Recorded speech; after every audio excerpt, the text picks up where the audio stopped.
پاکستان کے 75 سال میں نے قائد کو مبارکباد کا خط لکھا تھا. آج ان کا جواب آیا.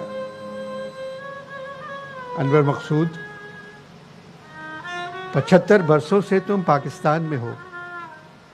میں تو مشکل سے 1 سال گزار پایا. تم لوگ بہت سیدھے ہو. الیکشن میں پتھروں کو ووٹ دے کر ہیرے تلاش کرتے ہو. ہیرے تمہاری قسمت میں نہیں ہیں. کتنی حکومتیں آئیں اور چلی گئیں، تم لوگوں کی حالت وہی رہی. قائد اور اقبال کے پاکستان سے اگر کوئی غلطی ہو گئی ہو تو اسے معاف کر دو. میں سمجھ رہا تھا مشرقی پاکستان کے چلے جانے کے بعد تمہاری سرکار 14 اگست کی چھٹی ہاف ڈے کی کر دے گی. ایسا نہیں ہوا. آزادی ایک نعمت ہے انور مقصود، تم لوگوں نے اس کی قدر نہیں کی.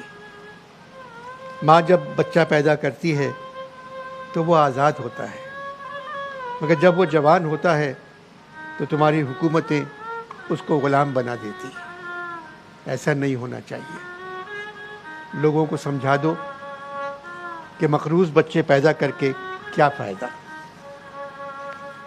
آج پاکستان کے لیے خوشی کا دن ہے.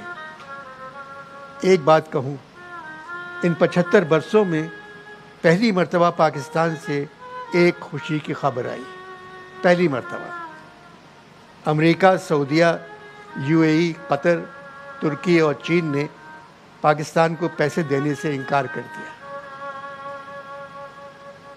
شاید اس کے بعد تم لوگ اپنے پیروں پر کھڑے ہونا سیکھ جاؤ.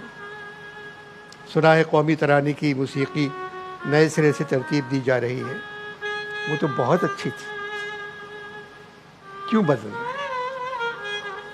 ڈر لگ رہا ہے کہیں ترانہ بھی نہ بدل دے. اللہ کرے آنے والے دن جانے والوں کی طرح نہ ہو. کس بات کا جشن انور؟ صرف آزادی مبارک. محمد علی جناح. میں نے قائد بھی نہیں لکھا ہے. جیتے رہو. میری طرف سے سارے پاکستان کو مبارک کہہ دینا. پاکستان زندہ باد.